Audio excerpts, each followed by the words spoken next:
everybody. Welcome to Dub Talk Live, brought to you by Mancini's Sleep World. Warriors insider Monte, Poole, Kerith, Burke here with you. The Warriors sit in 10th place in the West. They took a loss to the Spurs. Spurs team that is the worst in the West, playing without their top two scorers tonight. The Warriors, of course, playing without Steph Curry, but that does not mean you can't play defense, Monte. Oh, boy. What was your whole take on this game? They didn't look. The Warriors did not look like a team that is trying their desperate drive to the playoffs. To make up ground in the postseason. Yes. I mean, you know, they talk about wanting to get to that 5 or 6 seed, which is an admirable goal, but you don't get there unless you outplay other teams, especially teams that this is a game you're supposed to win. Yes. You know, and so was the last game. So they come home after a 3-1 road trip, and they play 3 teams at home. They beat the first team, the Bucks, who are a good team. They play the Bulls, and then they play the Spurs, the 2 teams they were supposed to beat, and lost to both of them. So they end the homestand with back-to-back losses to sub-500 teams. That's not how you rally down the stretch. No, you can't just speak into existence your desire to move up in the standings. No, you have to have the action behind it. And yes, this does kind of show me, like we needed any sort of proof, how important Steph is to what the Warriors do. But good teams can weather injuries. Steph's absence is not a good excuse here. It doesn't apply here. It doesn't apply here. Because there was an effort problem tonight, and the Spurs played harder. They play with more desperate. You would think the Spurs were after something. They're going nowhere. They're rebuilding. Their best player, and I say the person they're rebuilding around, Victor Wembanyama, is not anywhere near San Francisco. And the way they played, you would think they had something on the line. Was their pride that much of a factor? Because I'm telling you, for most of the night, they played with more energy than the Warriors did. And the Warriors were at home. So things were in their favor going in on paper, but once the game started, midway through the first quarter, the Warriors were trailing from that point on. Had a hard time. The Warriors were using their 20th different starting lineup. Again, Steph Curry was out of this game. TJD went into the starting lineup. Steve Kerr explained, well, one, he wanted to link up TJD with Chris Paul. Okay, have a log. That's part of it. But then Steve Kerr said he liked this lineup for defense. We didn't see a lot of defense tonight. What did you think about the strategy? The defensive energy just wasn't. I mean, you know, the defensive energy wasn't there, and there were so many breakdowns, and the kind of breakdowns that we saw back in November, in December. You know, when the Warriors were, trying to get above 500. We saw some of that tonight. This was like a regression game on defense because there were so many times that they were leaving guys wide open from corner threes, and again, the Spurs came into this game, they were 27th in the NBA in offensive rating, 27th. And they came in and they shot 50%, better than 50% from the field and better than 50% from 3. This is the first time this season they've done that. And so here it is, March, 1 month left in this, 5 weeks left in the season, and a game that really matters to only one team, the home team, and yet the road team comes in and wins because oddly enough, they seem to want it more.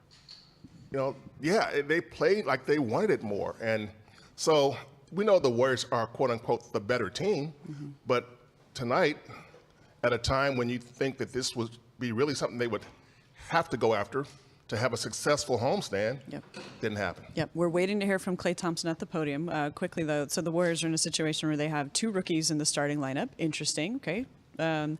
TJD getting the start for Wiggs tonight. TJD went 5 for 5.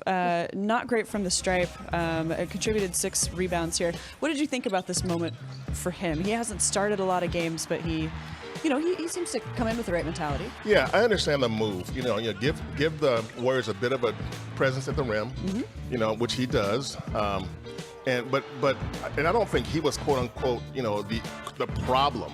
No. I mean, this strikes to me as one of the games where Draymond will say, you know what, it'll be on me, because he's the energy guy. And he had some, but he didn't have what he usually has and what he needs for this team right now. We've seen Draymond come out there and really be the guy who fires up the entire team on that end of the court. And tonight, it just wasn't that spark that he usually has, didn't seem to be visible. There were a couple of times when I thought, okay, here it comes, here it comes, here it comes. And each time, the Spurs were able to get a good shot and make it. Yeah. And so that took the wind out of the Warriors' sails. And there was never a point in the game where you thought, okay, the Warriors are about to take over now. Mm-hmm. And you kind of thought, they rallied late, but it was too late in that fourth quarter. Yeah. They cut into the lead, but you're trailing by 21. That's a lot of lead to cut into, and they never got closer than, I think, 11. So I see the decision here because if Victor Wembanyama is not on the floor, the blocks leader in the NBA averages about 3 or more. Okay, you want more of a presence at the rim. Okay, you get it with TJD. Right. It just didn't go their way. No, and Draymond isn't the same player without Steph. We've seen that over the course of his career, and the two of those guys have such great chemistry on the floor that they are pretty much the offense, the engine behind the Warriors' offense when they're together. So Draymond may be, he has to make an adjustment here because Chris Paul's a different player. Mm-hmm. And so and Chris didn't play, I don't think he played badly, but he didn't play as well as he would like. Okay. But he ain't the only one. Yeah. I mean, I'm not sure anybody who played on this Warriors team tonight said, I like what I put out there. Mm-hmm. I think everybody realizes it's something they could do better, be better at. J.K. scored 26 points, but 17 came in the fourth quarter when they weren't really, it was a different game by then. Yeah. And so I think Moses Moody and Brendan Podziemski, two guys who we know have to step up a little bit now. They have to score a little bit. In fact, Brandon told me before the game, he knows he has to score. Yeah. And those guys just couldn't find buckets very well. So, when you got those two guys out there playing the minutes they're playing, and they're having a tough time getting to the rim, getting the ball through the hoop, then it's going to be tough for the offense to flow. And the Warriors' offense never flowed. Their defense never found any sort of snap, and it just didn't happen. Yeah, we thought maybe this could be a game for Andrew Wiggins as well. A little bit of a surprise, the change up here to put TJD in the starting lineup. So still, what can Wiggins give you? This is Wiggins returning from the personal issue that took him away from that road trip. Here he is versus the Bucks, Bulls, and Spurs. Most minutes tonight, so maybe he is ramping up still a little bit. Yeah, it looks like he's starting to, he ain't there yet. But this is a game where you say, okay, he was better in the last game than he was this game. He needs to be better the next game than he was this game. And so, give him another couple games and he should be where you want him to be, which means a guy who can give you 20 plus on a given night. Mm-hmm. A guy who can grab, 6, 7, 8 rebounds. He had 6 rebounds tonight. So I just think that when Steve Kerr said before the game that everybody needs to contribute right now. Yeah. Because you're not going to get, Steph can go out there and drop 60. You're not going to get that. And Klay got going early, made some shots early, and he tried to get it going. He had 27, I think, for the game. So over the course of the night, though, you kept looking to see who was going to stop people and get the Warriors going in transition, and there just weren't enough stops. Mm-hmm. Whenever the Warriors seem to be getting a little bit closer, the Spurs come down and hit a big three. Yes. And again, the Spurs are not a good three-point shooting team. But tonight, they look like world beaters. I have those numbers, but I want to go all over the place. But we have Klay Thompson. Klay is our BMW Ultimate Performer. He was really the only guy who had it going for a long time until Kuminga started to explode in the fourth quarter. Klay finishing with 27, came off the bench. That's his usual role now. Yep. 5 of 10 from 3. Had that going pretty well. He ended up starting the second half because the Warriors were looking for a spark. And then on a night where the Warriors struggled from the line, I even look at the fact that Klay went 6 of 6 from the stripe. So Klay Thompson had it going, but I think it was sort of indicative of just the struggles of the offense this evening. Yeah, you mentioned Klay going 6 for 6 from the line. The Warriors missed a lot of free throws tonight. Yes, they did. They did. They didn't help themselves in that way either. And so this was, I just think tonight's game was dictated by the team that played harder and with more conviction, and I think that's what the Warriors will have to do to get where they want to go. But if you look back, if they're looking at themselves, if you get to April and they're looking at a play-in tournament because they can't get to 5 or 6, they're at 10 right now. Yeah, they're gonna be looking back at a lot of games this season about what could have happened. This will be one of those games where they said that we have the Spurs coming in without Victor Wembanyama, and they ran us off our own floor. Mm-hmm. And that followed a game a loss to the Bulls, who were, again, a sub-500 team. Yeah, they're playing better, but they're still sub-500. And we see today that the Clippers and the Bulls got into it, and the Clippers were able to do what the Warriors couldn't do, finish off the Bulls down the stretch, and the Warriors couldn't do it. So you're seeing the difference between where the Warriors are and where the Western Conference elite is right now. We've seen it all season. The Warriors' record against the Western Conference elite is like 2-13. That's no. Yeah, Nope. They have a ways to go, and tonight they didn't show much. The largest lead the Spurs had in this game was 21. I'll just leave it at that. All right, Steph, Klay Thompson at the podium. Let's hear from Klay. You guys were like 33-8 at home last season. I think you're 17-17 this year. What do you think? Kind of, is there anything tangible you could say that's been the difference? To be honest, no. Just how the cookie crumbles sometimes. Klay, the way Jonathan kind of gave you guys some spark coming out of the gate in the fourth, attacking the rim like that, is it disappointing to be able to not get some key stops there at times when you could have grabbed some momentum a little bit and maybe run with that? Yeah, it's disappointing. I mean, give credit to the Spurs. They shot the heck out the ball, 51.5% from three. And unfortunate night at the office for everybody, but John was great tonight at the rim, and hopefully he takes that same approach when we see them on Monday.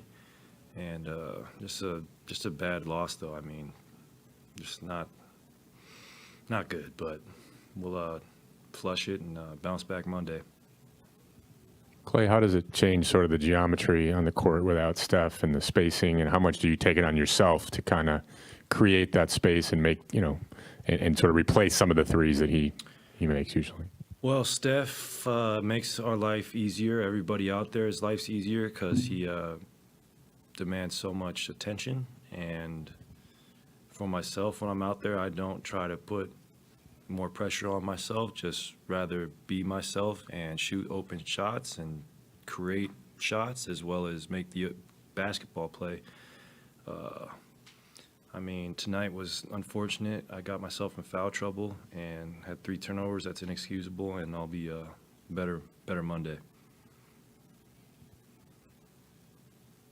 Oh, heck yeah, that's it. Oh. Sort of off topic, sorry. Our columnist did a piece on Roger Federer. Did you have any interaction with him today while he was here? And I know there's a ping pong history there, right? Roger's a great person. I've met him in Shanghai in 2018, and he's just super down to earth, especially with all the success he's had. He doesn't have to be, and he's just a really cool guy, and I watched him my whole life growing up. It was awesome to have him in the building. Unfortunately, we couldn't get a win for him, but it was just cool to be in the presence of greatness, and he's just such a humble, likable person, and it was awesome to see him here in San Francisco. Roger Federer, the Roger Federer question. First, as a reporter, when you need to ask a question for a colleague and it just doesn't fit the moment, but you kind of have to ask it, and it just goes clunk. And Klay, you could tell Klay was like, okay. But I mean, he was gracious. He was a good sport there. Yeah. And then also, I can't believe Roger Federer had to watch this game. Yeah, I mean, he probably thought, I'm going to watch the Warriors beat the Spurs, because everybody beats the Spurs. Everybody does. Tonight, they get out there, and he has a great seat, too. Great seat. He's courtside, baby. He's such a big champion. And Yeah, to watch courtside. Man has 20 Grand Slam wins, and he's sitting courtside to watch the 4-time world champions go out there and beat a team that hasn't gone anywhere in a long time and is in last place in the Western Conference, and they run roughshod over the Warriors. There's probably there's 5, 6, 7, 8 losses you're going to look back over the course of this season, no matter where they finish. But this is one that you're just going to go, what happened? I mean, because, again, you don't have Steph. You get that. But that doesn't explain the defense. That doesn't explain the level of execution on defense. And it doesn't explain the way that they just didn't have the lack of energy, the lack of just grit and go get it. Especially after the Bulls game, knowing the way that they lost that. And then you have this opponent ripe for the taking. Worst team in the West, playing without their 2 best players. And this was the effort tonight. This looks really bad. They're stacking the deck against them when you lose games like this. Back-to-back home games against sub-500 teams. These are the teams you have to beat. Now you got to go out and beat somebody else. Maybe might be harder to beat. Yeah. All right. Let's talk about some of these 3-point numbers, because the Spurs hit a lot of open threes. They came in 34.8% as a team shooting from 3 tonight. 51.5%. 17 threes compared to the Warriors' 10. We have a bucket that I think illustrates this exact point. It's in the third quarter. Only one? Well, I picked out this one. I mean, let's just focus on one. This is Champagny in the corner. Look how open he is. by his own bench too. I mean, that's just going to rally the troops. Nobody? Look, nobody. Yeah. Nobody. Well, Klay and BP are out there on the perimeter, you know, so it's just like, yeah, you talk about getting back on defense, and yeah, there you go. At the end of the third quarter, they're up to 61.5%. Champagne going 5 of 8 from 3. yeah. Well, you know, we talk about how bad the Spurs are, and they are bad. But when your defense is giving them easy buckets like this, I mean, most NBA teams, no matter where they are in the standings, can make open shots. They do it in practice all the time. That was a practice jumper right there. It shouldn't look like that. That's what TJD afterward called a horse bucket, right? Yeah, SORSE. It should not be that easy. Yeah, it was a practice bucket. You do when you go out before the game, you're shooting around. That's what you do. Nobody's guarding you. Maybe somebody puts up a hand or something. But he had 4 feet of clearance around him, and that was just one of them. We saw it happen numerous times tonight, and you just can't win a game like that, whether it's against the Spurs, the Wizards, or the Pistons. Even on your own court, you can't. You invite the team to beat you that's not supposed to beat you. There you go. All right. Sorry, Roger Federer. Sorry. Okay, let's go. When we come back on Dub Talk Live, we're going to talk about CP3. What is his role while Steph is away? This is exactly why the Warriors brought him here. Let's kind of break down what's going on, and then we'll join the conversation on YouTube as well. Dubs Talk Live is presented by Mancini Sleep World. Visit us during our spring clearance sale. Save big on premium mattresses, plus free delivery. Hurry in now or visit us online at sleepworld.com.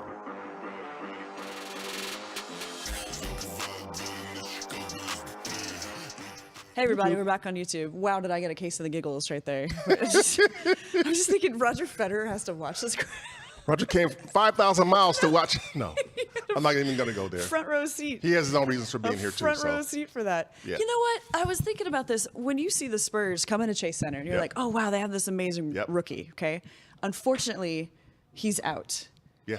And then you learned Steph Curry is also out for this game. If you had a ticket for this game, what a bummer. But then you go in thinking, well, okay. It'll be a win. You know, it'll be a win, and then the Warriors need every win they can get. You know, we count down the number of games that they need to win to get to where they want to go, and they got to get to 48 at least. Yeah. That's my thinking. The way it looked, got to be at least to 48, and they're making it hard themselves now. So you're talking about they can't lose more than 3, maybe 3 or 4 games the rest of the way. That's wild to think about. Hey, we also have a question. Nelson is asking, why wasn't Klay starting over Pods? Interesting. I mean, Klay has been. He did start the second quarter. That was. I think. Well, the first thing that comes to mind to me, at least, is that if you have Klay come off the bench, he's shooting usually against second-team guys, and that gives you an advantage. Yes, he also doesn't have to defend some of the starters. Although in this game, I mean, that would have been okay. I mean, so if you put him in the starting lineup, then what do you have coming off the bench that can really exploit what you're getting on defense, like he does? And so, Wiggins, hopefully, Moses, if he sinks his shots. Yeah, but Klay is the guy who you look at and say, he's the guy who I know can give me on a given night 30. Yep. And, I mean, he came close tonight. Yeah. But, yeah, I mean, and then, you know what? The lineup could be different on Monday in San Antonio. And probably will be different on Monday in San Antonio because, again, lineup's going to change, rotations are going to change. With Steph out, as long as he's out 2-3 games, whatever, it's going to be different. Yeah, okay.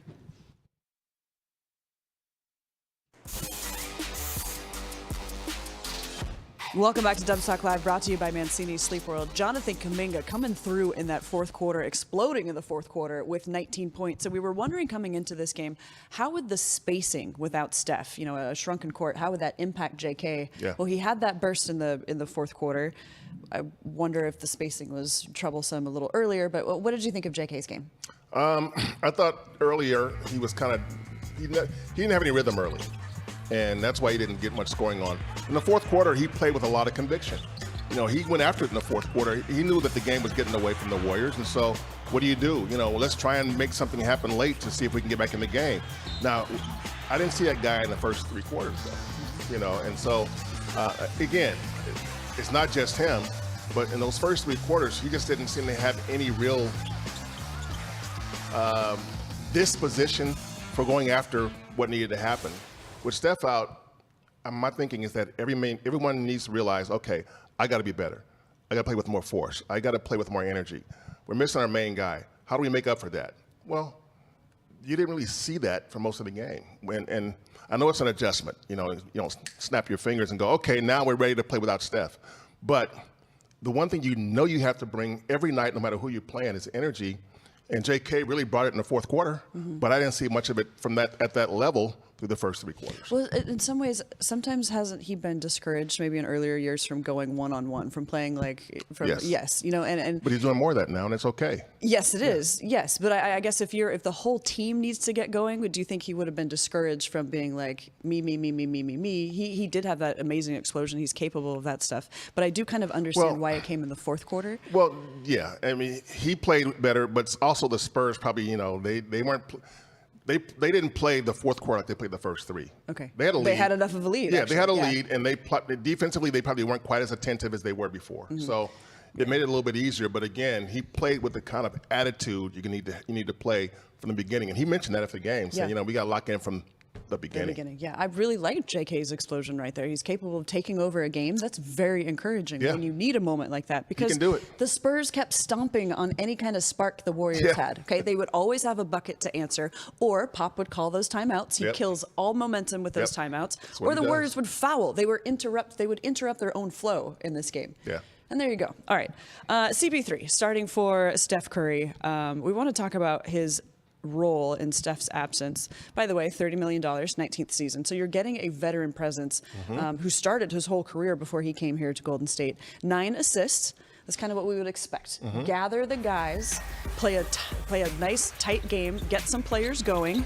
How do you think he did with that mission tonight? I think he did okay. I mean, I think you want Chris maybe to score a little more. 10 points, you want him to be 15, 18, 20, somewhere in there. Because he's capable of doing that. He can do that. The 9 assists are good, and he's not a high turnover guy, so he's not going to be that guy who gives the ball away 5 or 6 times a game. Good. So I think if you're the Warriors, this is Chris in the starting lineup again for the first time in a while, and first time with this group. So this is the 20th different starting lineup the Warriors have employed, and so.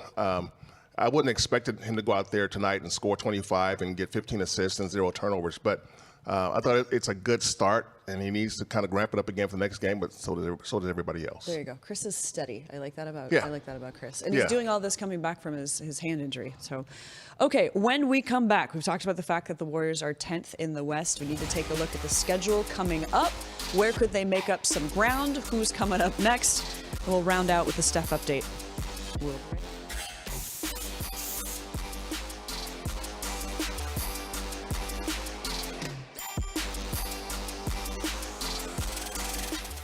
All right, we are back on YouTube. Hey there, Otis. Hey there, Jim, Arjun, recognizing some of these games. Oz, I think I'm saying that right, says, I know Steph was cringing at home watching this game. Now, wait a minute. He was you here saw early. Steph. Yeah. What'd you see? I didn't see him. Oh, you but didn't? I spoke to someone who did see him. Okay. Yes. You sure this isn't a game of telephone? No. Okay, so what did they see? No, they saw Steph coming in the noon hour, wearing shoes, not a boot. Good. Wearing shoes, had crutches, was not using those crutches. Okay, great. So, again, to me that says, okay, he's not in terrible condition, but we knew that. We knew that, it was a mild sprain, which is why he should be back in a matter of days, not a number of weeks. Yeah. So that's a good sign. Now, I don't know if he stuck around, but to me, when a guy comes in 5 hours before the game, that's usually about getting treatment. And I'm sure that's why he was here early.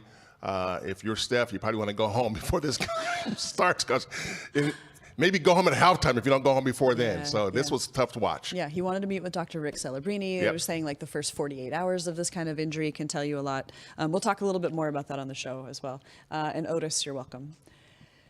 Yeah. Olip says, surprised Steph wasn't watching from the bench tonight. I think you would have had the option, but if a player is hobbled a little bit, they actually don't like them to watch from the bench because you can't move out of the way quickly. Yep. Yeah.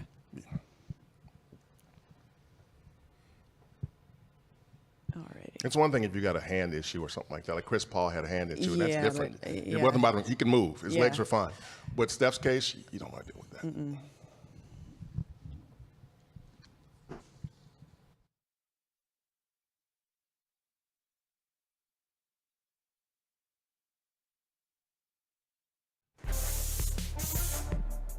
Welcome back to Dubs Talk Live, brought to you by Mancini Sleep World. A look at the schedule ahead. Okay, if you want another crack at San Antonio, you got it on Monday, but you're at their house. Then you got Dallas, then you have the Lakers, teams ahead of you in the standings. And then the Warriors come back home for the Knicks, Grizzlies, and Pacers. Do you like the fact that they have San Antonio Monday? That they, if players are again talking about flushing this game, where you get to see the opponent who embarrassed you, get that out of your system? Yeah, I mean, this will be good for them. I mean, obviously, if you go to San Antonio and you lose that game, oh no, then it's devastating, because then you've lost 3 in a row to sub 500 teams. You lost 2 in a row to the worst team in your conference, and you're talking about moving into the 5 or 6 spot. Yeah, that you got to kill that buzz right then and there. So, and then you're going to Dallas, a team that you're going to see 3 more times, and that's several games in front of you. Especially with what Luka's doing right now with these triple doubles of 30 or 35-point triple doubles. I mean, the only player in NBA history doing that right now. I believe that Luka can be neutralized by offensive players because he doesn't defend very well. Okay. But you got to make him defend, use some energy on that end, maybe get him in foul trouble. But to me, the next 3 games, Spurs at San Antonio, Mavericks at Dallas, Lakers in LA, the Warriors need to really win all 3 of those games. This is almost like season pivotal, it feels like. Yeah. This next week will be the biggest week of this season for them. They've had a number of big weeks, but this season is the one where you look at it and go, you know what? If they can't come through this next week in a good place, then that whole goal of being in the 6th spot or the 5 spot, the 5 spot already starting to look tiny. Okay. The 6th spot is still doable, but they got to be so good down the stretch, and they can't be doing what they've done, what they did tonight, and what they did 2 nights ago against the Bulls. Okay. And if for some reason you missed it, the Warriors announced that Steph Curry had his MRI, no structural damage. He's going to be reevaluated in 3 days. That's Tuesday. The Mavericks game happens to be Wednesday. It's within the realm of possibility we talked about, but it seems kind of small. Yeah, I mean, it's possible, but not probable, not likely. Okay. But, you don't say no. Don't say no. I like that. Yeah. Telling me don't there's say a no. chance. Okay. But there's 2 days between 2 full days between Dallas and LA. Okay. And that's important, I think, in a situation like this. Getting Steph healed up as best as he can, because if the Warriors are looking at the postseason, you need a full strength Steph Curry. Yeah. So we know the Warriors are a team of an abundance of caution. Even if you're looking at a play-in game, which right now that's what you're looking at. Yeah. You're going to need Steph to be at his best. You need everybody to be healthy. But right now, this game tonight is going to sting them just like the last one did. And the road trip coming ahead, they got to be really good, really good. Really good. All right, the Warriors 33-30, 10th in the West, and they just took one of their worst losses of the season. All right, thanks for breaking it down, Monte Poole. Thank you, everybody, for watching. We will continue the conversation on YouTube. This has been Dubs Talk Live, brought to you by Mancini Sleep World.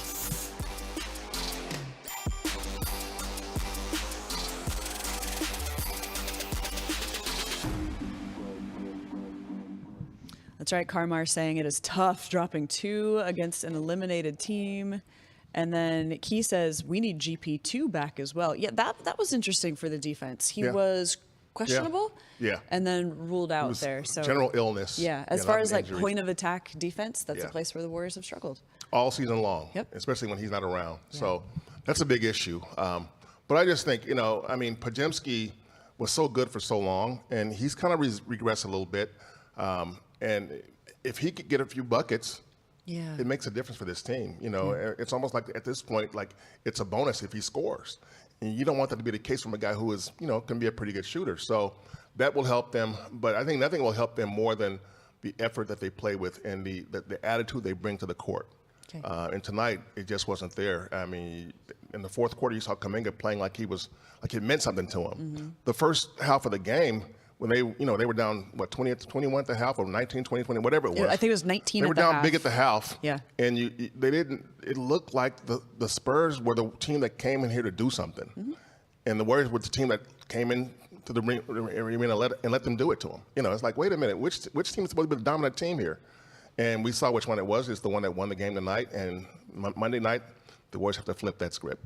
Okay. All right. Thank you very much. We're going home. Don't forget to set your clocks back. Oh, and I also wanted to mention that it was Filipino spring forward. It was Filipino Heritage Night, one of the most poppin' nights at the arena. Yes. So shout out to all the Filipinos. They have to watch this.